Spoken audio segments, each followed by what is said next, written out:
ഒരു കുഞ്ഞ്, ആ കുഞ്ഞിനെ ഇവിടെ ഉപേക്ഷിക്കാൻ അള്ളാഹു കൽപ്പിച്ചപ്പോൾ ആ കൽപ്പനയ്ക്ക് മുമ്പിൽ ഒരു ലക്ഷണമൊത്ത മുസ്ലിമായി സർവാത്മന അദ്ദേഹം കീഴൊതുങ്ങുകയാണ് ചെയ്തത്. അതുകൊണ്ട് യാത്ര ചോദിക്കാൻ പോലും അദ്ദേഹത്തിന് കഴിഞ്ഞില്ല. ഹാജറ ബീവി പിന്നെയും പിന്നെയും ചോദിച്ചു എന്നാണ്. അവസാനം അവർ ചോദിച്ചത് ഇങ്ങനെയാണത്രേ, ഇത് അള്ളാഹുവിൻ്റെ കൽപ്പനയാണോ? അപ്പോൾ ഇബ്രാഹിം അലൈഹിസ്സലാം പറഞ്ഞ മറുപടി, അതെ, ഇത് അള്ളാഹുവിൻ്റെ കൽപ്പനയാണ്. ഹാജറിൻ്റെ പ്രതികരണം ഇങ്ങനെയായിരുന്നു, ഇതല്ല യുദയ്യൊഴന, എങ്കിൽ അവൻ ഞങ്ങളെ ഒരിക്കലും കൈയൊഴിയുകയില്ല.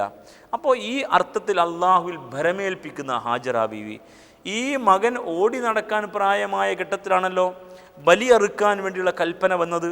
ആ കൽപ്പന വന്നപ്പോൾ യഥാർത്ഥത്തിൽ തന്നെ മകൻ്റെ മുമ്പിൽ വിഷയം അവതരിപ്പിച്ചു മാതാവും പിതാവും. ആ മകൻ പറഞ്ഞ മറുപടിയും ഈ തവക്കുലിൻ്റെ അള്ളാഹുവിൽ ഭരമേൽപ്പിക്കലിൻ്റെ ഉദാത്തമായ മറുപടിയായിരുന്നു. യാ അബതിഫ് അൽ മാ തുഉമർ സതജിദുനി ഇൻഷാ അല്ലാഹു മിനസ് സ്വാബിരീൻ. പിതാവെ, നിങ്ങളോട് അള്ളാഹു കൽപ്പിച്ചതുപോലെ നിങ്ങൾ ചെയ്യുക. അള്ളാഹു ഉദ്ദേശിച്ചുവെങ്കിൽ കൽപ്പനകൾക്ക് പൂർണ്ണമായും വഴിപ്പെട്ട് നിൽക്കുന്ന ക്ഷമാശീലനായി നിങ്ങൾക്ക് എന്നെ കാണാം എന്നത് അള്ളാഹുവിൽ തവക്കുൽ ചെയ്തുകൊണ്ടുള്ള മറുപടിയായിരുന്നു.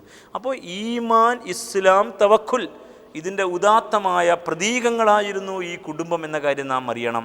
ആ പരമ്പരയിലാണ് റസൂലുള്ളാഹി സ്വല്ലല്ലാഹു അലൈഹി വസല്ലമയും ഒക്കെ. അപ്പോൾ ഹാജിമാരും ഹാജമാരുമായി കഅബയ്ക്ക് ചുറ്റും തവാഫ് നിർവഹിച്ചു കൊണ്ടിരിക്കുന്ന ആളുകൾ ഓർക്കണം, ഈ മഹാരഥന്മാരിലൂടെ വിശുദ്ധ ഖുർആനും തിരുസുന്നത്തും പഠിപ്പിച്ച ചരിത്രം ഇന്നും കൃത്യമായി നൽകിക്കൊണ്ടിരിക്കുന്ന ഈ അടിസ്ഥാനപരമായ പാഠങ്ങൾ നമുക്ക് ഉൾക്കൊള്ളാൻ കഴിയണം. അത്രയും ഉദാത്തമായ അവസ്ഥയിലേക്ക് മാറാൻ ഈ ഹജ്ജ് കർമ്മം നമ്മെ സഹായിക്കണം. എങ്കിൽ മാത്രമേ ഈ കർമ്മം നമുക്ക് ഫലപ്പെടൂ. അപ്പോൾ ഉംറയുടെ ഭാഗമായുള്ള തവാഫാണ് നിർവഹിച്ചു കൊണ്ടിരിക്കുന്നത്. ആ തവാഫ് നിർവഹിച്ച ശേഷം 7 പ്രാവശ്യം അത് പൂർത്തിയായി കഴിഞ്ഞാൽ പിന്നീട് തവാഫിൻ്റെ പൂർണ്ണതയുടെ ഭാഗമായി മക്കാമ് ഇബ്രാഹിമിൻ്റെ പിന്നിൽ നിന്ന് 2 റക്അത്ത് സുന്നത്ത് നമസ്കരിക്കണം. മക്കാമ് ഇബ്രാഹിമിൻ്റെ പിന്നിൽ എവിടെ നിന്ന് നമുക്ക് നമസ്കരിക്കാം? ആദ്യത്തെ റക്അത്തിൽ ഫാത്തിഹ സൂറയ്ക്ക് ശേഷം കുൽ യാ അയ്യുഹൽ കാഫിറൂൻ എന്ന സൂറ അൽ കാഫിറൂനാണ് ഓതേണ്ടത്. രണ്ടാമത്തെ റക്അത്തിൽ ഫാത്തിഹ സൂറയ്ക്ക് ശേഷം കുൽ ഹുവല്ലാഹു അഹദ് എന്ന സൂറ ഇഖ്ലാസ് ആണ് പാരായണം ചെയ്യേണ്ടത്. അങ്ങനെ 2 റക്അത്ത് നമസ്കരിച്ച ശേഷം അള്ളാഹുവിനോട് ഇരുകരവും ഉയർത്തി പ്രാർത്ഥിക്കണം. എപ്പോൾ തവാഫ് ചെയ്യുമ്പോഴും തവാഫിൻ്റെ പൂർണ്ണതയുടെ ഭാഗമായി 2 റക്അത്ത് നമസ്കാരവും കൈകൾ ഉയർത്തിയുള്ള ഈ പ്രാർത്ഥനയും നമുക്ക് ചെയ്യാവുന്നതാണ്, ചെയ്യേണ്ടതുമാണ്. അങ്ങനെ ഈ മക്കാമ് ഇബ്രാഹിമിൻ്റെ നമസ്കാരം കഴിഞ്ഞു കഴിഞ്ഞാൽ ഇതിൻ്റെ തന്നെ ഭാഗമായി സംസം കുടിക്കലാണ് നിർവഹിക്കേണ്ടത്. അതും ഈ തവാഫിൻ്റെ പൂർണ്ണതയുടെ ഭാഗമായി പഠിപ്പിക്കപ്പെട്ട ഒന്നാണ്. സംസം ഒരു അത്ഭുതകരമായ ദൃഷ്ടാന്തമാണല്ലോ. ആ മരുപ്പറമ്പിൽ പൊട്ടി ഉറവ എടുത്ത, ആ മരുപ്പറമ്പിൽ നിർഗളിച്ച അത്ഭുതകരമായ ഒരു ദൃഷ്ടാന്തമാണത്. കയ്യിലുള്ള വെള്ളവും ഭക്ഷണവുമൊക്കെ തീർന്ന ഒരു ഘട്ടത്തിൽ ഈ കുഞ്ഞ് ഇസ്മായിൽ വെള്ളത്തിന് വേണ്ടി കരഞ്ഞു എന്നാണ് ചരിത്രം പഠിപ്പിക്കുന്നത്. ഹാജറ ബീവി കുഞ്ഞിൻ്റെ വായിലേക്ക് തൻ്റെ മാറിടം തുറന്നു വെച്ച് ഞെക്കി നോക്കിയത്രേ, ഇത്തിരിയെങ്കിലും അമ്മിഞ്ഞ പൊടിഞ്ഞെങ്കിലോ എന്ന് വിചാരിച്ചു. പക്ഷേ ജലാംശം ഞരമ്പുകളിൽ വറ്റിയ ഒരു ശരീരത്തിൽ നിന്ന് അമ്മിഞ്ഞ പൊടിയുകയില്ല. അവർ കുഞ്ഞിനെ അവിടെ കിടത്തിയിട്ട് ഇത്തിരി വെള്ളം കിട്ടുമോ എന്ന് അന്വേഷിക്കാൻ വേണ്ടി പുറപ്പെട്ടു. അങ്ങനെ സഫാ കുന്നിലേക്ക് കയറി. എന്തായിരുന്നാലും ഒരു വഴിയാത്രക്കാരനും വരാൻ സാധ്യതയില്ലാത്തൊരു പ്രദേശമാണിത്. കാരണം വെള്ളമില്ലാത്തത് കൊണ്ട് തന്നെ, ഒരു കൃഷിയും സാധ്യമല്ലാത്തത് കൊണ്ട് തന്നെ യാത്രാ സംഘം പോലും ആ വഴി വരാറില്ല. അവിടെ മനുഷ്യവാസവുമില്ല. അതാണ് അന്നത്തെ മക്ക. അതുകൊണ്ട് സഫാ കുന്നിൽ കയറി നാനാദിക്കിലേക്ക് നോക്കിയിട്ട് ആരെയും കണ്ടില്ല. കുഞ്ഞിൻ്റെ കരച്ചിൽ കാരണം വീണ്ടും അവർ കുഞ്ഞിൻ്റെ അടുക്കിലേക്ക് വന്നു. കരച്ചിൽ സഹിക്ക വയ്യാതെ വന്നപ്പോൾ വീണ്ടും വെള്ളം അന്വേഷിച്ച് മറുവയിലേക്ക് കയറി. അങ്ങനെ ഈ ഓട്ടത്തിന് ഇടയിലാണ് കുഞ്ഞിൻ്റെ അടുക്കൽ ആരോ നിൽക്കുന്നു എന്ന് തോന്നുകയും അവർ മറുവയിൽ നിന്ന് ഓടി വരുമ്പോൾ ആ നിന്ന ആൾ അപ്രത്യക്ഷമാവുകയും കുഞ്ഞിൻ്റെ കാൽ കീഴ്ന്ന് വെള്ളം പൊട്ടി ഒഴുകുകയും ചെയ്തു. ഈ അത്ഭുതത്താൽ അവർ വല്ലാതെ സ്തബ്ധയായി. അങ്ങനെ ഉടനെ അവർ മണൽ വാരിയിട്ട് ആ വെള്ളം തടഞ്ഞു കെട്ടാൻ ശ്രമിച്ചു. പക്ഷേ ആ തടയണ പൊട്ടിച്ച് വെള്ളം പിന്നെയും ഒഴുകി. വീണ്ടും അവർ വർദ്ധിതമായ ആവേശത്തോടു കൂടി മണൽ വാരിയിട്ട് തടകെട്ടി വെള്ളം തടഞ്ഞു നിർത്താൻ ശ്രമിച്ചു. എങ്കിലും ആ വെള്ളം അവിടെയും നിൽക്കാതെ ആ തടയണ പൊട്ടിച്ച് പുറത്തു വന്ന ഒരു ഘട്ടത്തിൽ അവർ അവരുടേതായ ഭാഷയിൽ പറഞ്ഞ ഒരു വർത്തമാനമാണ് സംസം സംസം, നിൽക്കട്ടെ എന്നാണ് അതിൻ്റെ അർത്ഥം. നിങ്ങൾ ആലോചിച്ച് നോക്കുക, ചരിത്രകാരന്മാർ ഇങ്ങനെ പറയുന്നു, ഈ ഹാജറ ബീവി റളിയല്ലാഹു തആല അൻഹ അങ്ങനെ പറഞ്ഞില്ലായിരുന്നു എങ്കിൽ കഅബയുടെ ഈ തിരുമുറ്റത്ത് നിന്ന് ഈ ഉറവയെടുത്ത ഈ വെള്ളം അങ്ങനെ ഒഴുകി ഒരു പുഴയായി ജദ്ദയിൽ ചെന്ന് കടലിൽ ചേരുമായിരുന്നു എന്ന്. ഇന്ന് അങ്ങനെ ഒരു ഒഴുകുന്ന പുഴ അവിടെ ഇല്ലെന്ന് നമുക്കറിയാം. പക്ഷേ അവിടെ വരുന്ന ലക്ഷക്കണക്കായ മനുഷ്യർക്ക് മതിയായ അളവിൽ വെള്ളം നൽകുന്ന വല്ലാത്ത ഒരു ഉറവയാണ് ഈ സംസം. ഒരുപാട് പേർ നാട്ടിലേക്ക് കൊണ്ടുപോകുന്നു. കുറച്ചപ്പുറത്തേക്ക് മാറിയാൽ സംസം വെള്ളം ഇതര അറബ് രാജ്യങ്ങളിലേക്ക് കൊണ്ടുപോകാൻ വേണ്ടി ടാങ്കറിൽ നിറക്കുന്ന കാഴ്ച നമുക്ക് കാണാൻ സാധിക്കും. ഒരിക്കലും പറ്റാത്ത, നിരന്തരമായി നിർഗളിച്ചു കൊണ്ടിരിക്കുന്ന വല്ലാത്ത ഒരു അത്ഭുതമായിട്ട് സംസം കിണർ. ആ സംസം കുടിക്കുകയാണ് ഇപ്പോൾ ഹാജിമാരും ഹാജമാരും. ഉംറയുടെ ഭാഗമായി തവാഫ് നിർവഹിച്ച ശേഷം നന്നായിട്ട് കുടിക്കണം എന്നാണ്, വയറു നിറച്ച് കുടിക്കണം എന്നും പ്രവാചകൻ തിരുനബിയുടെ സുന്നത്ത് പരിശോധിക്കുമ്പോൾ നമുക്ക് മനസ്സിലാക്കാൻ സാധിക്കും. സംസം വെള്ളം കുടിക്കുമ്പോൾ ഇങ്ങനെ ഒരു പ്രാർത്ഥനയുണ്ട്: അല്ലാഹുമ്മ ഇന്നി അസ്സലുക ഇൽമൻ നാഫിഅ വറിസ്കൻ വാസിഅ വശിഫാഅൻ മിൻ കുല്ലി ദാ. അല്ലാഹുവേ, ഇന്നി അസ്സലുക ഇൽമൻ നാഫിഅ, ഞാൻ നിന്നോട് ഉപകാരപ്രദമായ വിജ്ഞാനം ചോദിക്കുന്നു. വറിസ്കൻ വാസിഅ, വിശാലമായ വിഭവങ്ങളും ചോദിക്കുന്നു. വശിഫാഅൻ മിൻ കുല്ലി ദാ, എല്ലാ രോഗത്തിൽ നിന്നും ശമനവും ചോദിക്കുന്നു. എന്ത് ഉദ്ദേശിച്ചാണോ സംസം കുടിക്കുന്നത് ആ ഉദ്ദേശം പൂർത്തീകരിക്കപ്പെടുമെന്ന് സംസവുമായി ബന്ധപ്പെട്ട ചരിത്രം നമുക്ക് മനസ്സിലാക്കി തരുന്നുണ്ട്. അങ്ങനെ സംസവും കുടിച്ചു കഴിഞ്ഞാൽ ഉംറയുടെ ഭാഗമായി 2 പ്രധാന ഘടകങ്ങൾ, റുക്നുകൾ തീർന്നു. ഇഹ്റാമിൽ പ്രവേശിക്കുന്നതും തവാഫുമായിരുന്നു അത് രണ്ടും. ഇനി മൂന്നാമത് അവശേഷിക്കുന്ന സഅയാണ്. നാം സഫാ കുന്നിലേക്ക് കയറുകയാണ്. മസ്ജിദുൽ ഹറാമിൽ തന്നെയാണ് സഫയും മർവയും ഒക്കെ ഇപ്പോൾ ഉള്ളത്. പഴയ രീതിയിലെ കുന്ന് അവിടെ ഇല്ല എന്ന് നമുക്കറിയാം. അങ്ങനെ സഫയുടെ ഭാഗത്തേക്ക് നാം പ്രവേശിക്കുന്നു സഅയിന് വേണ്ടിയിട്ട്. അങ്ങനെ സഫാ കുന്നിൻ്റെ ആ ചെറിയൊരു കയറ്റം കയറുമ്പോൾ ഇന്ന സഫാ വൽ മർവത മിൻ ശആഇരില്ലാ എന്ന വിശുദ്ധ ഖുർആനിലെ സൂക്തം ഉരുവിട്ടുകൊണ്ടിരിക്കണം. നിശ്ചയം സഫയും മർവയും ഒക്കെ അള്ളാഹുവിൻ്റെ അടയാളങ്ങളിൽപ്പെട്ട അടയാളങ്ങളാണ് എന്ന്. അങ്ങനെ സഫാ കുന്നിൽ കയറിയാൽ കഅബയുടെ നേരെ തിരിഞ്ഞു നിന്നിട്ട് നാം പ്രാർത്ഥന നടത്തേണ്ടതുണ്ട്, തക്ബീർ മുഴക്കേണ്ടതുണ്ട്. അല്ലാഹു അക്ബർ, അല്ലാഹു അക്ബർ, അല്ലാഹു അക്ബർ, അല്ലാഹുവാണ് മഹാൻ എന്ന് പ്രഖ്യാപിച്ചുകൊണ്ട് കഅബയുടെ നേരെ തിരിഞ്ഞ് ഇങ്ങനെ ഒരു പ്രാർത്ഥന പറയണം: ലാ ഇലാഹ ഇല്ലല്ലാഹു വഹ്ദഹു ലാ ശരീക ലഹു ലഹുൽ മുൽക്കു വലഹുൽ ഹംദ് യുഹീ വയുമീതു വഹുവ അലാ കുല്ലി ഷൈഇൻ ഖദീർ ലാ ഇലാഹ ഇല്ലല്ലാഹു വഹ്ദ അൻജസ വഅദ വനസറ അബ്ദ വഹസമൽ അഹ്സാബ വഹ്ദ. ഈ പ്രാർത്ഥനയാണ് നമ്മൾ ചൊല്ലേണ്ടത്. അല്ലാഹുവല്ലാതെ ഇലാഹില്ല, അവന് പങ്കുകാരനില്ല, അവൻ ഏകനാണ്. എല്ലാ അധികാരവും ആധിപത്യവും അവനാണ്, എല്ലാ സ്തുതിയും അവന് തന്നെ. അവനാണ് ജീവിപ്പിക്കുന്നവൻ, അവനാണ് മരിപ്പിക്കുന്നവൻ, അവൻ എല്ലാറ്റിനും കഴിവുള്ളവനാണ്. ലാ ഇലാഹ ഇല്ലല്ലാഹു വഹ്ദ, അല്ലാഹുവല്ലാതെ ഇലാഹില്ല, അവൻ ഏകനാകുന്നു. അൻജസ വഅദ, അവൻ അവൻ്റെ കരാറ് പൂർത്തീകരിച്ചു. വനസറ അബ്ദ, അവൻ്റെ ദാസനെ പ്രവാചകൻ തിരുനബിയെ അവൻ സഹായിച്ചു. വഹസമൽ അഹ്സാബ വഹ്ദ, അവൻ ഏകനായിക്കൊണ്ട് ആ സഖ്യസേനയെ പരാജയപ്പെടുത്തി. ഇസ്ലാമിന് എതിരെ ഒരുമിച്ച് കൂടിയ സഖ്യശക്തികളെ പരാജയപ്പെടുത്തിനെ അനുസ്മരിച്ചു കൊണ്ടുള്ള പ്രാർത്ഥനയാണ്. ഈ പ്രാർത്ഥനയും പറഞ്ഞ ശേഷം സഫാ കുന്നിൽ നിന്നും മർവയിലേക്ക് നടക്കണം. ഇതാണ് സഅയ് എന്ന് പറയുന്നത്. സഫയിൽ നിന്നും മർവയിലെത്തുമ്പോൾ ഒരു സഅയായി. യഥാർത്ഥത്തിൽ ഈ നടത്തത്തിൽ അടയാളപ്പെടുത്തിയ ഒരു ഭാഗമുണ്ട്. ചുമരിൽ പച്ച വെളിച്ചത്തിൽ നമുക്കത് കാണാൻ സാധിക്കും. ആ ഭാഗം എത്തുമ്പോൾ അവിടെ മുതൽ അടുത്ത അടയാളം വരെ പുരുഷന്മാർ ഇത്തിരി വേഗത്തിൽ നടക്കണം. സ്ത്രീകൾ സാധാരണഗതിയിൽ നടന്നാൽ മതി. തവാഫിലെ റംല് നടത്തം, വേഗത്തിൽ നടത്തവും പുരുഷന്മാർക്ക് മാത്രമാണ് ബാധകം. ഈ സഅയിലെ അടയാളപ്പെടുത്തിയ ഭാഗം മുതൽ അടുത്ത അടയാളം വരെ വേഗത്തിൽ നടക്കേണ്ടത്, അല്ലെങ്കിൽ ഓടുന്ന രീതിയിലുള്ളൊരു നടത്തം നടക്കേണ്ടത്, അതും പുരുഷന്മാർക്ക് മാത്രമാണ് ബാധകം. പിന്നെ അങ്ങ് നടന്നുകൊണ്ട് മറുവയിലെത്തണം. മറുവയിലെത്തിയാലും ഇങ്ങനെ കഅബയുടെ നേരെ തിരിഞ്ഞ് തക്ബീർ മുഴക്കി നേരത്തെ പറഞ്ഞ അതേ പ്രാർത്ഥന പറയണം. ശേഷം മറുവയിൽ നിന്ന് സഫയിലേക്ക് സഅയ് നടത്തണം. അപ്പോഴും ഈ അടയാളം പെടുത്തിയ ഭാഗത്ത് പുരുഷന്മാർ ധൃതിയിൽ നടക്കണം. അപ്പോൾ സഫയിൽ നിന്ന് മറുവയിലെത്തുമ്പോൾ ഒരു സഅയ് പൂർത്തിയായി, മറുവയിൽ സഫയിലെത്തുമ്പോൾ രണ്ടാമത് സഅയും പൂർത്തിയായി. അപ്പോൾ ഈ രീതിയിൽ അങ്ങനെ സഫയിലും മറുവയിലും ഇങ്ങനെ സഅയ് നടത്തിക്കൊണ്ട് 7 സഅയ് നിർവഹിക്കുകയാണ് ചെയ്യേണ്ടത്. ഇവിടെ ഒരു കാര്യം നാം പ്രത്യേകം മനസ്സിലാക്കണം. യഥാർത്ഥത്തിൽ ഹാജറ ബീവി റളിയല്ലാഹു തആല അൻഹ അവിടെ കുഞ്ഞിന് ഇത്തിരി വെള്ളം കിട്ടുമോ എന്ന് അന്വേഷിച്ചുകൊണ്ട് ഓടിയ ആ ഓട്ടത്തെ അനുസ്മരിക്കുകയാണ് നാം. അവർ ചവിട്ടിയിടത്തു കൂടിയാണ് നാം ചവിട്ടിക്കൊണ്ടിരിക്കുന്നത്. ഇസ്ലാം എത്രമേൽ ഉയർന്ന പ്രാധാന്യമാണ്, എത്രമേൽ ഉദാത്തമായ അംഗീകാരമാണ് അടിച്ചമർത്തപ്പെട്ട വിഭാഗങ്ങൾക്ക് നൽകിയത് എന്ന് നാം പഠിക്കണം. ആരായിരുന്നു ഹാജറ ബീവി എന്ന് ഒരു നിമിഷം നാം ചിന്തിക്കുക. അവർ സ്ത്രീയാണ്, അവർ ആ നാട്ടിൽ വന്നുകൂടിയ ഒരു പരദേശിയാണ്, അവർ കറുത്തവളാണ്, അതുപോലെ തന്നെ അടിമയായിരുന്നു, അല്ലെങ്കിൽ അടിമ വംശത്തിൽപ്പെട്ട ഒരു രാജാവിൻ്റെ മകളായിരുന്നു എന്നൊക്കെയാണ് പറയുന്നത്. എന്തായിരുന്നാലും ശരി, ആധുനിക മനുഷ്യൻ്റെ കാഴ്ചപ്പാടിൽ എങ്ങനെയൊക്കെ നോക്കിയാലും ഒരുപാട് ന്യൂനതകൾ ഉണ്ടെന്ന് പറയാവുന്ന ഒരു സഹോദരി. പക്ഷേ അള്ളാഹു സുബ്ഹാനഹു വ തആല അതവരെ എത്രമേൽ എടുത്ത് ഉയർത്തി നാം അറിയണം. അവർ ചവിട്ടി നടന്നതുകൂടി സഴി നടത്താതെ ഒരാൾക്കും ഹജ്ജോ ഉംറയോ ചെയ്യുക സാധ്യമല്ല. രാജാവിനും സാധാരണക്കാരനും, പണ്ഡിതനും പാമരനും, ഭരണാധികാരിക്കും ഭരണീയനും, കറുത്തവനും വെളുത്തവനുമൊക്കെ ഹജ്ജ് കർമ്മം നിർവഹിക്കണമെങ്കിൽ ഈ സഅി നിർവഹിക്കാതെ സാധ്യമല്ല എന്ന യാഥാർത്ഥ്യം നാം അറിയണം. അത്രമേൽ ഉയർന്ന സ്ഥാനം അവർക്ക് നൽകിയിരിക്കുന്നു എന്നും ഒപ്പം ഇത്തരത്തിലുള്ള ഒരു ഉച്ചനീചത്വവും ഇസ്ലാമിൻ്റെ കാഴ്ചപ്പാടിലില്ല എന്നും മനുഷ്യരെ ഒന്നായി കാണാൻ പഠിപ്പിക്കുന്ന ഒരു ദർശനമാണ് ഇസ്ലാം എന്നും അടിസ്ഥാനപരമായി തന്നെ നാം തിരിച്ചറിയണം.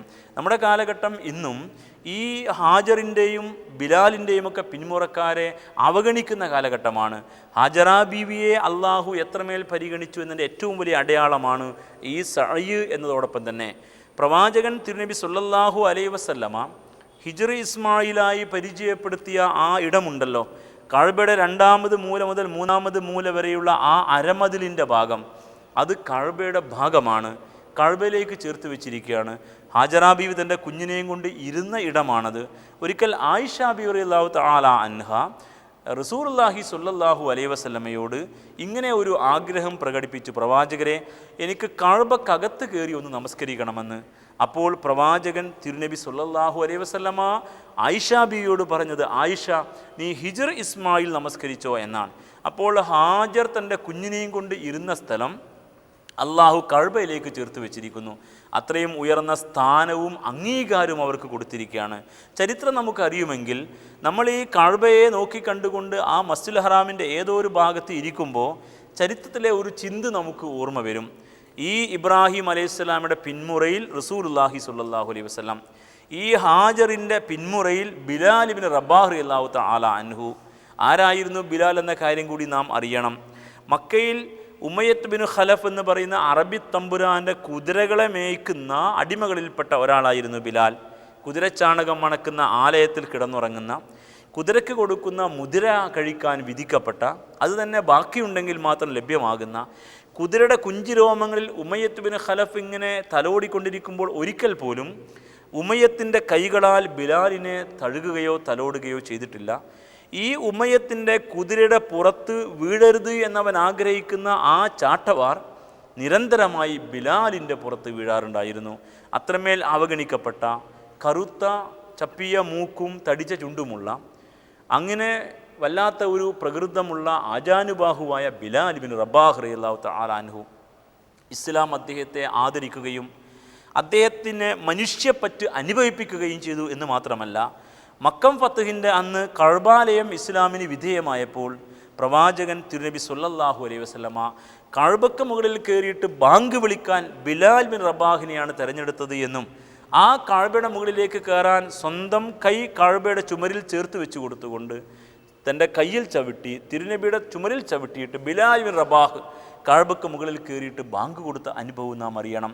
അപ്പോൾ സമൂഹം സാധാരണ മാറ്റി നിർത്തിയവരെ, പ്രാന്തവൽകൃതരായ ആളുകളെ, അധസ്ഥിത പിന്നോക്ക വിഭാഗങ്ങളെന്ന് നാം പറയുന്ന, ഇന്നത്തെ പുതിയ ഭാഷയിൽ ദലിതുകളെന്നും പട്ടികജാതികളെന്നും പട്ടികവർഗമെന്നും നാം പറയുന്ന അത്തരം മനുഷ്യരെ എത്രമേൽ ചേർത്ത് പിടിക്കുകയാണ് ഇസ്ലാം ചെയ്തതെന്ന യാഥാർത്ഥ്യം നാം അറിയണം. പക്ഷേ ഈ യാഥാർത്ഥ്യം ഉൾക്കൊള്ളാൻ ഈ ഹാജിമാരും ഹാജമാരും പാകപ്പെട്ടിട്ടുണ്ടോ എന്നും നാം തിരിച്ചറിയണം. ഒരു ചോദ്യം ഈ ഉള്ളവൻ ചോദിക്കാൻ ആഗ്രഹിക്കുന്നു. ഈ ബിലാലിൻ്റെയും മുമ്പ് പറഞ്ഞ ഹാജറിൻ്റെയും ഒക്കെ പിന്മുറയിൽ ഒരുപാട് പേർ നമ്മുടെ നാട്ടിലുമുണ്ടല്ലോ. ഈ സുന്ദരമായ കേരളക്കരയിൽ, അതിൻ്റെ തീരദേശത്ത് ഒരുപാട് അരയന്മാർ, അതിൻ്റെ മലയോര മേഖലയിൽ ഒരുപാട് ആദിവാസികൾ, ഈ തീരനാടിനും മലനാടിനും ഇടയിലെ ഇടനാട്ടിൽ ഒരുപാട് കോളനികൾ, ചക്ലിയന്മാർ ഉൾപ്പെടെ ഒരുപാട് ദലിതുകൾ. ഇവരൊക്കെ മനുഷ്യരായി കാണാൻ, അവരുടെയൊക്കെ പച്ചയായ ഹൃദയങ്ങളെ ഉൾക്കൊള്ളാൻ, അവർ മനുഷ്യരാണെന്ന് അംഗീകരിച്ചുകൊണ്ട് അവരെ ചേർത്ത് പിടിക്കാൻ ഇസ്ലാമിൻ്റെ ആളുകൾക്ക് സാധിച്ചിട്ടുണ്ടോ എന്ന യാഥാർത്ഥ്യം നാം അറിയണം. നാം വലിയ നമസ്കാരക്കാരും വലിയ നോമ്പുകാരും വലിയ ഹജ്ജിൻ്റെ ആളുകളുമായാൽ മാത്രം പോരാ. അതിൻ്റെ എല്ലാം പാഠങ്ങൾ ഉൾക്കൊണ്ടുകൊണ്ട് മനുഷ്യപ്പറ്റിൻ്റെ ഉദാത്തമായ ഭാവം കാഴ്ചവെക്കാൻ നമുക്ക് സാധിക്കണമെന്നും ഇവരൊക്കെയും മനുഷ്യരാണെന്നും അവരെ നമുക്ക് ആവശ്യമുണ്ടെന്നും അവരും അംഗീകരിക്കപ്പെടേണ്ടവരാണ് എന്നും സമൂഹം അകറ്റി നിർത്തിയവരെ ചേർത്ത് പിടിച്ച പാരമ്പര്യമാണ് ഇസ്ലാമിൻ്റേത് എന്നും വിനയപുരസ്സരം ഈ സഅയ് നടത്തുമ്പോൾ ഹാജിമാരും ഹാജമാരും ഉൾക്കൊള്ളേണ്ടതുണ്ട്. അങ്ങനെ അവസാനം സഅയ് മറുവയിലെത്തുമ്പോൾ 7 പൂർത്തിയാകും. അതോടുകൂടി മൂന്നാമത് ഘടകമാകുന്ന സഅയും കഴിഞ്ഞു. ഇനി ഒരു ഘടകം മാത്രമേ ഉംറയുടെ ഭാഗമായിട്ട് ബാക്കിയുള്ളൂ. അത് ഈ സഅയ് തീർന്നു കഴിഞ്ഞാൽ പിന്നെ മുടി വടിക്കലോ മുടി എടുക്കലോ ആണ്. മുടി വടിക്കലാണ് ഉത്തമം എന്നാണ് നമുക്ക് മനസ്സിലാക്കാൻ സാധിക്കുക. ഹജ്ജും ഉംറയും ഒക്കെ ചെയ്യാൻ വേണ്ടി ഒന്നിച്ച് യാത്ര പോകുന്ന ഹാജിമാർ സാധാരണഗതിയിൽ മുടി വെട്ടും, ചിലർ വടിക്കുകയും ചെയ്യും. മുടി വെട്ടുന്നവർ ഹജ്ജിൽ മുടി വടിക്കുകയാണ് ചെയ്യുക. ഉംറയ്ക്ക് തന്നെ മുടി വടിക്കുകയും ആവാം. എന്തായിരുന്നാലും കുഴപ്പമൊന്നുമില്ല. മുടി വടിക്കുന്നവർക്ക് കൂടുതൽ പുണ്യമുണ്ട് എന്നും അവർക്ക് വേണ്ടി 3 പ്രാവശ്യം റസൂലുള്ളാഹി സ്വല്ലല്ലാഹു അലൈഹി വസല്ലം പ്രാർത്ഥിച്ചു എന്നും, അപ്പോൾ മുടി വെട്ടിയ ആളുകൾ ഞങ്ങൾക്കും കൂടി വേണ്ടി പ്രാർത്ഥിക്കണേ എന്ന് പ്രവാചകനോട് അഭ്യർത്ഥിച്ചപ്പോൾ ഹബീബായ റസൂലുള്ളാഹി സ്വല്ലല്ലാഹു അലൈഹി വസല്ലം 1 പ്രാവശ്യം അവർക്ക് വേണ്ടി പ്രാർത്ഥിച്ചു എന്നുമാണ് ചരിത്രം. എന്തായിരുന്നാലും മുടി വടിക്കുന്നതോടുകൂടി വെട്ടുന്നതോടുകൂടി ഈ ഇഹ്റാമിൽ നിന്ന് തഹല്ലുലായി ഉംറാ കർമ്മം പൂർണ്ണമായി. പുരുഷന്മാർ മുടി വടിക്കാം, അല്ലെങ്കിൽ അവിടെ നിന്ന് കുറച്ച് ഭാഗങ്ങൾ വെട്ടിയെടുക്കാം. സ്ത്രീകൾ അവരുടെ മുടിയുടെ അറ്റന്ന് 1 വിരൽ നീളത്തിൽ മുറിച്ച് കളയുകയാണ് ചെയ്യേണ്ടത്. ഇതോടുകൂടി ഇഹ്റാമിൽ നിന്ന് തഹല്ലുലായി ഉംറാ കർമ്മം നിർവഹിച്ചു കഴിഞ്ഞു. പിന്നീട് സാധാരണ വേഷത്തിൽ നാം മക്കയിൽ ജീവിക്കുന്നു, സാധാരണമായ ജീവിതം നയിക്കുന്നു, ഹറമിനെ ശരിയായി ഉപയോഗപ്പെടുത്തുന്നു. ഹജ്ജിന് വേണ്ടി ഇഹ്റാമിൽ പ്രവേശിക്കുന്നത് പിന്നീട് ദുൽഹജ്ജ് 8-നാണ്. ഇതാണ് ഉംറാ കർമ്മം കഴിഞ്ഞ തഹല്ലുലായിട്ടുള്ള സാധാരണഗതിയിലുള്ള ജീവിതമാണ് നയിക്കുന്നത്. അപ്പോൾ ഹറമും അതുമായി ബന്ധപ്പെട്ട ഈ കർമ്മവുമൊക്കെ ഒരുപാട് പാഠങ്ങളും സന്ദേശങ്ങളും നൽകുന്നു എന്ന യാഥാർത്ഥ്യം നാം അറിയണം. ഹജ്ജിലും ഈ കർമ്മങ്ങളൊക്കെ വീണ്ടും ആവർത്തിക്കുന്നുണ്ട്. ഈ തവാഫും സഅയുമൊക്കെ വീണ്ടും വരുന്നുണ്ട്. അപ്പോൾ അതിൻ്റെ ചരിത്രപരമായ പാഠങ്ങൾ വീണ്ടും ആവർത്തിക്കേണ്ടതില്ലാത്ത വിധം ഉംറാ കർമ്മം നിർവഹിക്കുന്നതിൻ്റെ ഭാഗമായി ഇത് പഠിച്ചപ്പോൾ തന്നെ നാം ഓർത്തു വെക്കുകയാണ് ചെയ്യേണ്ടത്. ഇനിയുള്ളത് ഹജ്ജ് കർമ്മമാണ്. ഹജ്ജ് ആരംഭിക്കുന്നത് ദുൽഹജ്ജ് 8-നാണ്. ദുൽഹജ്ജ് 8-ന് തുടങ്ങി ദുൽഹജ്ജ് 13 വരെ നീണ്ടു നിൽക്കുന്ന ഏതാനും ദിവസങ്ങളാണ് ഹജ്ജിൻ്റെ ദിനങ്ങൾ. യഥാർത്ഥത്തിൽ ദുൽഹജ്ജ് 8-ന് നമ്മുടെ താമസ സ്ഥലത്തുനിന്ന് ഇഹ്റാമിൽ പ്രവേശിക്കുകയാണ് ചെയ്യുക. നാം തമത്തു ആയി ഇഹ്റാമിൽ പ്രവേശിച്ചവരാണ് എന്ന യാഥാർത്ഥ്യം സൂചിപ്പിച്ചുവല്ലോ. അപ്പോൾ താമസ സ്ഥലത്തുനിന്ന് ഇഹ്റാമിൽ പ്രവേശിച്ചുകൊണ്ട് അന്ന് ഹാജിമാരെല്ലാവരും മിനയിലേക്കാണ് പോവുക. ദുൽഹജ്ജ് 8-ന് അവർ മിന മരുപ്പറമ്പിൽ ഒരുമിച്ച് കൂടണം. യഥാർത്ഥത്തിൽ അന്ന് ഒരു കർമ്മവും അവർക്ക് നിർവഹിക്കാനില്ല. മിനയിൽ എത്തിപ്പെട്ടാൽ ഓരോ നമസ്കാരവും അതാത് സമയത്ത് നിർവഹിക്കണം. അത് തന്നെ പ്രവാചകൻ തിരുനബിയുടെ സുന്നത്തനുസരിച്ച് സ്വല്ലല്ലാഹു അലൈഹി വസല്ലമ 4 റക്അത്തുള്ള നമസ്കാരമെല്ലാം 2 റക്അത്തായിട്ട് കസ്റായിട്ടാണ് നിസ്കരിച്ചത്. അപ്പോൾ ഓരോ നമസ്കാരവും അതാത് സമയത്ത് 4 റക്അത്തുള്ളത് 2 റക്അത്തായി കസ്റായി നമസ്കരിക്കുക എന്നതാണ് മിനയിലെ രീതി. ഈ രീതി പരിശോധിക്കുമ്പോൾ നമുക്ക് മനസ്സിലാക്കാൻ സാധിക്കും, പ്രത്യേകിച്ച് ഒരു കർമ്മവും അന്നവിടെ നിർവഹിക്കാനില്ല. ധാരാളം സമയം നമുക്കുണ്ട്. എന്നല്ല 4 റക്അത്തുള്ള നമസ്കാരം 2ആയി ചുരുക്കി തരികയും ചെയ്തിരിക്കുന്നു. അപ്പോൾ നമുക്ക് തോന്നിപ്പോകും, എന്തിനാണ് ഇങ്ങനെ ഒരു മിന, ഒരു രാവും പകലും അവിടെയാണല്ലോ ചെലവഴിക്കേണ്ടത്. അവിടെയാണ് നമുക്ക് ബോധ്യമാവുക അല്ലാഹു സുബ്ഹാനഹു വ തആല നമ്മെ നിരീക്ഷിക്കാൻ വേണ്ടി അവൻ്റെ കൺവെട്ടത്ത് കൊണ്ടുവന്ന് നിർത്തിയതുപോലെ മിനയിൽ നാം എല്ലാവരും സമ്മേളിച്ചിരിക്കുകയാണ്. ഒരു യാഥാർത്ഥ്യം നമ്മൾ മനസ്സിലാക്കുക, അന്ന് മിന മരുപ്പറമ്പിൽ ലാ ഇലാഹ ഇല്ലല്ലാഹ് മുഹമ്മദ് റസൂലുള്ളാഹ് എന്ന ആദർശം പ്രഖ്യാപിച്ചവർ മാത്രമേ ഉള്ളൂ. അഥവാ നമ്മുടെ സ്വന്തം ആദർശ ബന്ധുക്കൾ. നമുക്ക് മനുഷ്യരുമായി എത്രമേൽ ഒത്തുജീവിക്കാൻ കഴിയും എന്നാണ് മിന പരിശോധിച്ചു കൊണ്ടിരിക്കുന്നത്. ചെറിയ സൗകര്യങ്ങളാണ് മിനയിലുണ്ടാവുക. എത്രമേൽ സൗകര്യം ഒരുക്കിയാലും വളരെ കുറഞ്ഞ സൗകര്യം. ടെൻറ്റ് യഥാർത്ഥത്തിൽ തന്നെ സെൻട്രലൈസ്ഡ് AC ടെൻ്റാണ്. പക്ഷേ കിടക്കാൻ ഇത്തിരി സ്ഥലമാണ് നമുക്കുണ്ടാവുക. നാം ഒന്ന് കൈവച്ചാൽ മറ്റവൻ്റെ മോന്തയിലായി പോകും. കാല് ഒന്ന് ഇപ്പുറത്തേക്ക് എടുത്തു വെച്ചാൽ അവരുടെ നെഞ്ചത്തായി പോകാൻ നല്ല സാധ്യതയുണ്ട്. അങ്ങനെ ഇടുങ്ങിയ ഒരു സ്ഥലത്ത് അഷ്ടിപിഷ്ടി കിടക്കാനുള്ള സൗകര്യമാണ് നമുക്കുണ്ടാവുക. ഒരുപാട് ബാത്റൂം ഫെസിലിറ്റീസ് ആധുനിക കാലഘട്ടത്തിൽ സജ്ജീകരിച്ചിട്ടുണ്ട്. എങ്കിൽ പോലും ഏത് സമയത്ത് ചെല്ലുമ്പോഴും നാം യു ആർ ഇൻ ക്യൂ എന്ന അവസ്ഥയിലായിരിക്കും. അല്ലാഹു സുബ്ഹാനഹു വ തആല നിരീക്ഷിക്കുകയാണ്. നമുക്ക് സാധിക്കുമോ നമ്മുടെ സ്വന്തം ആദർശ ബന്ധുക്കളെ ഉൾക്കൊള്ളാൻ, നമ്മുടെ സ്വന്തം സഹോദരന്മാരെ ഉൾക്കൊള്ളാൻ? ഇസ്ലാമിൻ്റെ ഒരുപാട് പാഠങ്ങൾ നാം പഠിച്ചിട്ടുണ്ടല്ലോ. അതിൻ്റെ വലിയ വലിയ ഗുണഗണങ്ങളായി വാഴ്ത്തപ്പെടുന്ന പാഠങ്ങൾ, ഉഖുവത്തിൻ്റെ, റഹ്മത്തിൻ്റെ, അതുപോലെ തന്നെ ഈസാറിൻ്റെ ഒരുപാട് പാഠങ്ങൾ, സാഹോദര്യത്തിൻ്റെ, കാരുണ്യത്തിൻ്റെ, അതുപോലെ തന്നെ പരക്ഷേമ തൽപരതയുടെ ഒരുപാട് പാഠങ്ങൾ. ഇതൊക്കെ നാം ഒരുപാട് വഴുതിലൂടെ പ്രഭാഷണങ്ങളിലൂടെ കേട്ടവരാണ്. നമുക്കത് പ്രയോഗവൽക്കരിക്കാൻ സാധിക്കുമോ? നമ്മുടെ കൂടെയുള്ള സഹോദരന്മാരുമായി ഒത്ത് അവർക്ക് പ്രയാസമുണ്ടാക്കാതെ ഉള്ള സൗകര്യത്തിൽ ജീവിക്കാൻ നമുക്ക് കഴിയുമോ? നാം ബാത്റൂമിന് മുമ്പിൽ ക്യൂ നിൽക്കെ അകത്തിരിക്കുന്ന ആൾ ആവശ്യം നിർവഹിച്ച് കഴിയും വരെ ക്ഷമാപൂർവ്വം നമുക്ക് നിൽക്കാൻ കഴിയുമോ? നാം അങ്ങനെ നിൽക്കുമ്പോൾ പ്രായം ചെന്ന ഒരാൾ പ്രാഞ്ചി നടന്നു വരുന്നത് കാണാം. നമുക്ക് സാധിക്കുമോ അദ്ദേഹത്തിന് മുൻഗണന കൊടുക്കാൻ? അപ്പോൾ ഇപ്പറഞ്ഞ സാഹോദര്യത്തിൻ്റെ, സമത്വത്തിൻ്റെ, കാരുണ്യത്തിൻ്റെ, പരക്ഷേമ തൽപരതയുടെ ഉദാത്തമായ സ്വഭാവങ്ങൾ കാഴ്ചവെച്ചുകൊണ്ട് ഒന്നിച്ച് ജീവിക്കാൻ നമുക്ക് കഴിയുമോ എന്ന് അള്ളാഹു നിരീക്ഷിക്കുകയാണ്, പരീക്ഷിക്കുകയാണ്. പക്ഷേ പലപ്പോഴും ആളുകൾ അവിടം വെച്ച് പിടിവിടാറുണ്ട്. നിസ്സാര വിഷയങ്ങൾക്ക് ദേഷ്യപ്പെട്ടും അങ്ങനെ അവസാനം കയ്യാങ്കളി വരെ മിനയുടെ മരുപ്പറമ്പിൽ നടക്കാറുണ്ട്. എന്തുമാത്രം ക്രൂരതയാണ് നമ്മൾ ചെയ്തുകൊണ്ടിരിക്കുന്നത്.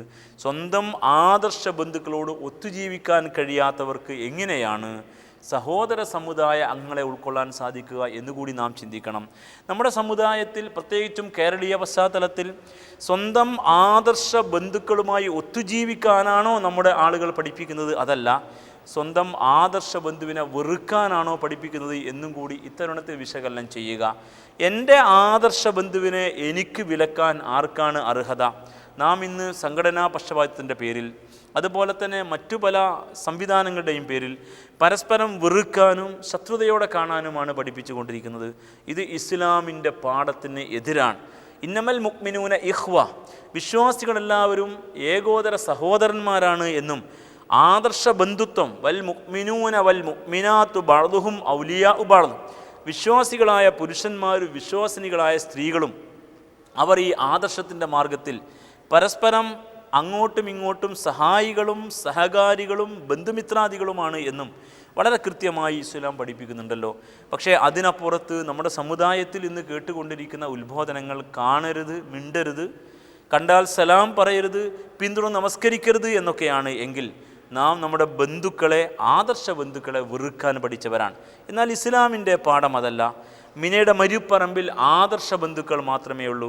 പരസ്പരം ഉൾക്കൊണ്ടും സഹിച്ചും സഹിഷ്ണുതയോടെയും വിട്ടുവീഴ്ചയോടെയും അപരന് മുൻഗണന കൊടുത്തും അവന് സഹായിയായി വർത്തിച്ചുമുള്ള സാഹോദര്യ ബന്ധത്തിൻ്റെ ഉദാത്തമായ ഭാവം, സ്നേഹത്തിൻ്റെ, കാരുണ്യത്തിൻ്റെ ആർദ്രമായ ഭാവം കാഴ്ചവെക്കണമെന്ന് മിന പഠിപ്പിക്കുന്നു.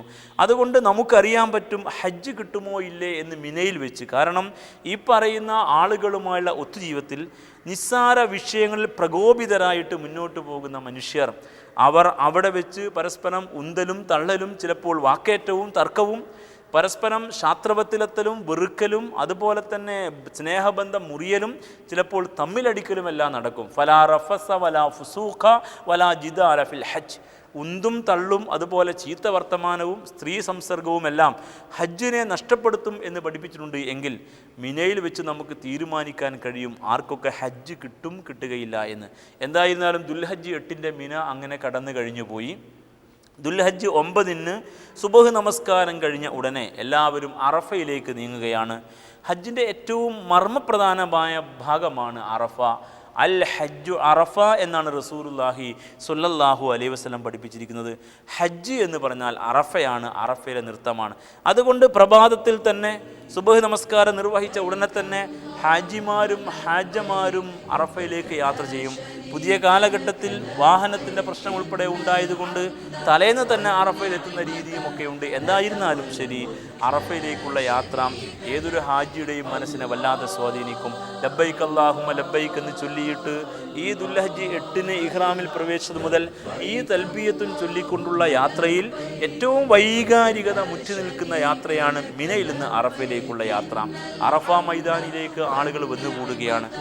ഏത് ഭാഗത്തുകൂടിയും ആളുകൾ വന്ന് പ്രവേശിച്ചുകൊണ്ടിരിക്കുന്നു ആ മരുപ്പറമ്പിലേക്ക്. നിങ്ങൾ അറഫ മൈതാനിലേക്ക് ലബ്ബൈക്ക് ചൊല്ലി അങ്ങ് ചെല്ലുമ്പോൾ ആദ്യം നിങ്ങൾ ഒരു ഭാഗത്തേക്ക് നോക്കി, അവിടെ നിങ്ങൾക്ക് ഒരുപാട് മനുഷ്യരെ കാണാം. പിന്നെ നിങ്ങൾ ഇപ്പുറത്തേക്ക് നോക്കി, അവിടെയും ആളുകൾ തന്നെ.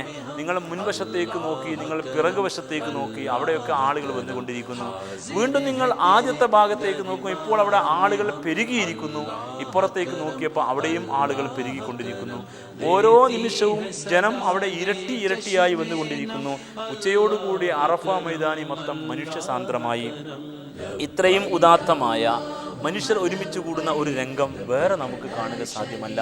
ലക്ഷക്കണക്കിന് മനുഷ്യർ അവരെല്ലാവരും ഒരേ മൈതാനത്ത് ഒരുമിച്ച് കൂടിയിരിക്കുകയാണ്.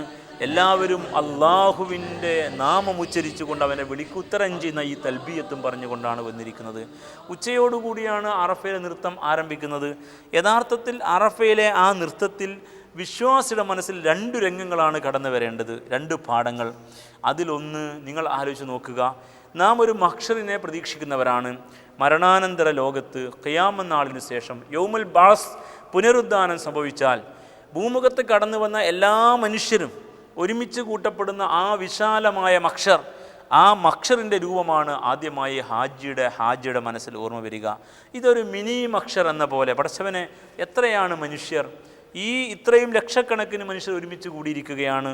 നാളെ ഇതുപോലെ നിൻ്റെ മുമ്പിൽ എത്രയോ മനുഷ്യരുടെ ഈ പറയുന്ന എണ്ണത്തേക്കാൾ എത്രയോ ഇരട്ടിമേലിരട്ടി മനുഷ്യരുടെ കൂടെ ഞാൻ ഒരുമിച്ച് കൂടേണ്ടതുണ്ടല്ലോ എന്ന ചിന്ത ഹാജിയുടെ മനസ്സിലുണ്ടാവണം.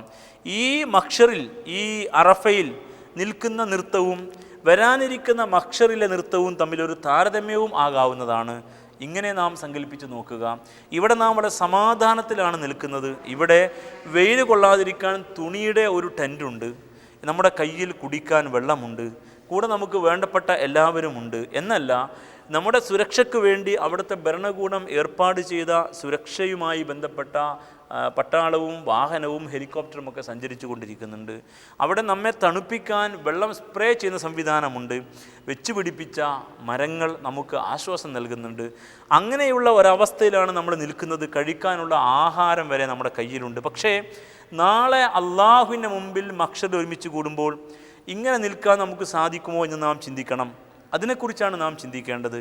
പാപരഹിതരായി അള്ളാഹുവിൻ്റെ മുമ്പിൽ അവൻ്റെ കടാക്ഷവും പ്രതീക്ഷിച്ചുകൊണ്ട് നിൽക്കാൻ നമുക്ക് സാധിക്കുമ്പോൾ മാത്രമേ ആ മഹ്ശറിൽ നാം വിജയിക്കുകയുള്ളൂ എന്ന തിരിച്ചറിവോടുകൂടി പടച്ചവനെ, എൻ്റെ പാപങ്ങൾ വിട്ടുപുറത്ത് മാപ്പാക്കി തരണേ എന്ന് ആത്മാർത്ഥമായി പ്രാർത്ഥിക്കാൻ നമുക്ക് സാധിക്കണം.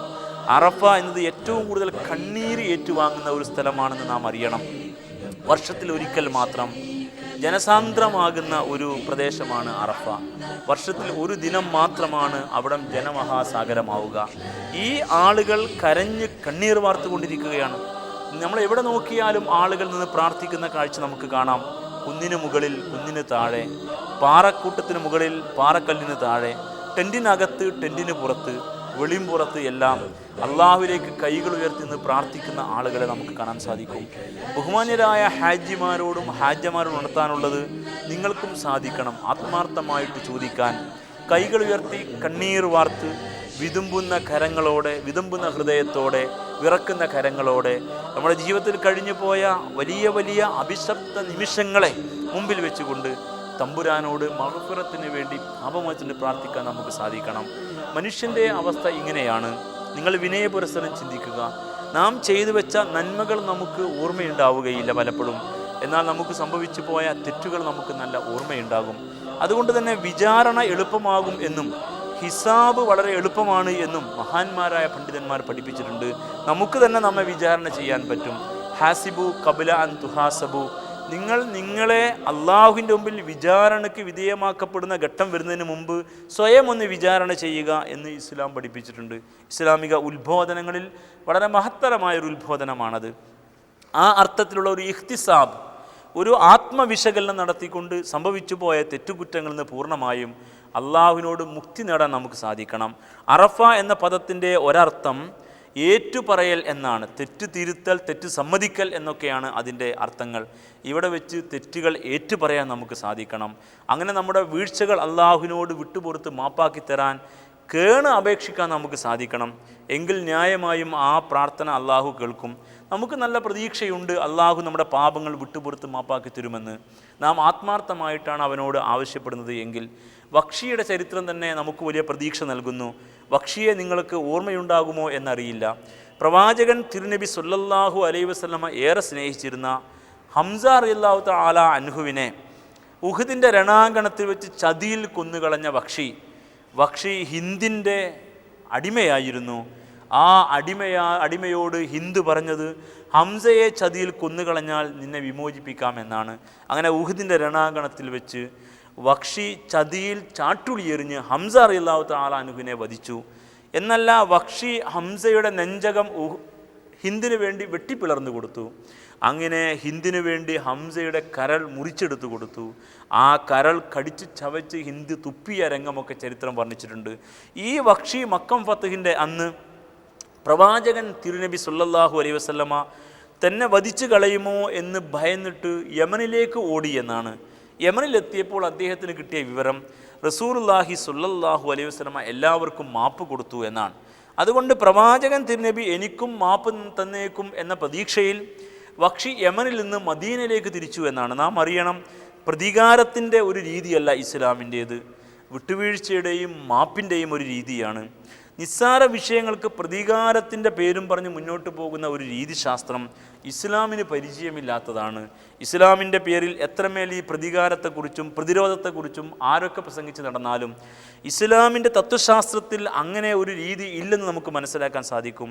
സ്വന്തം നാട്ടിൽ നിന്ന് ആട്ടിയോടിച്ചവർക്ക് മാപ്പ് കൊടുത്ത മഹാനായ പ്രവാചകൻ തിരുനബി സല്ലല്ലാഹു അലൈഹി വസല്ലമ, ആ തിരുനബി എല്ലാവർക്കും മാപ്പ് കൊടുത്തു. മക്കം ഫത്തഹിൻ്റെ അന്ന് ഈ ശത്രുനിര അൻതുമുത്തുലക്കാ ഇദ്ഹബു, നിങ്ങൾ പൊയ്ക്കൊള്ളുക, അൻതുമുത്തുലക്കാ, നിങ്ങൾ സ്വതന്ത്രരാണ് എന്ന് പറഞ്ഞ് അവർക്ക് മാപ്പ് കൊടുക്കുകയാണ് പ്രവാചകൻ തിരുനബി ചെയ്തത് എന്ന് വക്ഷി മനസ്സിലാക്കിയപ്പോൾ പ്രവാചകൻ തിരുനബിയുടെ മാപ്പ് ആഗ്രഹിച്ചുകൊണ്ട് വക്ഷി യമനിൽ നിന്ന് മദീനയിലേക്ക് വന്നു. മക്കം ഫത്തഹ് എല്ലാം കഴിഞ്ഞ് കാര്യങ്ങളെല്ലാം നേരെ ചൊവ്വേ ആക്കി ഉത്തരവാദിത്തപ്പെട്ടവരെ ഏൽപ്പിച്ച ശേഷം റസൂലുള്ളാഹി സ്വല്ലല്ലാഹു അലൈഹി വസല്ലമയും അനുചരന്മാരും മദീന പള്ളിയിൽ വന്നപ്പോൾ ഒരുപാട് പേർ തിരുനബിയെ കാണാൻ വേണ്ടി കാത്തു നിൽക്കുന്നു. ഓരോരുത്തരായി ഊഴം വെച്ച് വന്നു. ഹബീബായ റസൂലുള്ളാഹി സ്വല്ലല്ലാഹു അലൈഹി വസല്ലമ അവരെ കാണുകയും വർത്തമാനങ്ങളൊക്കെ പറയുകയും ചെയ്തു. അങ്ങനെ ഊഴമെത്തിയപ്പോൾ വക്ഷി ഇങ്ങ് സലാം പറഞ്ഞ് കടന്നു വന്നു. ഒരു നിമിഷം റസൂലുള്ളാഹി സ്വല്ലല്ലാഹു അലൈഹി വസല്ലം വക്ഷിയെ നോക്കി. പെടുന്നതിന് അദ്ദേഹം കണ്ണടച്ചു. തൻ്റെ ഹബീബായ ഹംസയെ കൊന്നുകളഞ്ഞ വക്ഷി തൻ്റെ മുമ്പിൽ ഇങ്ങനെ നിൽക്കുകയല്ലേ. ആ ഹംസയുടെ ജനാസ, മൃതശരീരത്തോട് കാണിച്ച അന്യായം തിരുനബിയുടെ മുമ്പിൽ ഓർമ്മ വന്നു. അദ്ദേഹം ഇങ്ങനെ കണ്ണടച്ചിരുന്നപ്പോൾ ഉമറുൽ ഫാറൂഖ് റളിയല്ലാഹു തആല അൻഹു ചോദിച്ചത്രേ, പ്രവാചകരെ, ഞാൻ വക്ഷിയെ പിടികൂടട്ടെ എന്ന്. റസൂല കൈകൊണ്ട് തടഞ്ഞു എന്നാണ്.